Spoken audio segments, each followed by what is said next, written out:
একেক দিন এমন হয় না যেন না হওয়ারই সময় নেই। আজকে আমার সেরকমই একটা দিন ছিল। সকালবেলা আমি আমার যোগা কমপ্লিট করে ব্রেকফাস্টে চিড়ের উপমা আর চা বানিয়ে নিয়েছিলাম।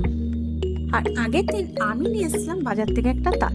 মা বলেছে তালের আমি কিচ্ছু করতে পারবো না, তুমি ছুলবে, তুমি বানাবে, তুমি যা কি আর করা যাবে। তাই আমি এই প্রথমবার চেষ্টা করলাম। তালের বড়া আমি বানিয়েছি, তালও আমি ছুলেছি। তালের বড়াটা কিছু কিছু পুড়েও গেছে, যেহেতু প্রথমবার করেছি। তারপর লাস্টে মাকে দিয়ে বানিয়ে নিয়েছি। তালের ক্ষীরও মাকে দিয়ে করেছে, আমি আর কিচ্ছু করিনি।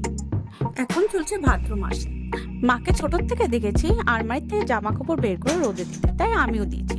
মা এদিকে বসে গেছে ছাদ পরিষ্কার করতে, আর কিছু জামা কাপড়ও মা ধুয়ে দিয়েছে। হ্যাঁ, মার প্রচুর আজকে কাজ ছিল, তার জন্যই মা বলছিল তালের বড়া বা তাল কিছু করতে পারবে না। তাই মার হাতে হাতেও আমি কিছু কিছু কাজ করে দিই।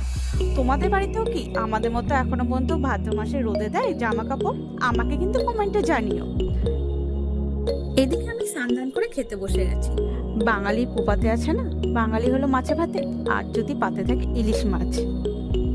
ভাদ্র মাসে তো জানো এই রোদ্দুর তো এই বৃষ্টি, সেই কারণেই তো বলা হয় ভাদ্র মাসকে পচা ভাদ্র।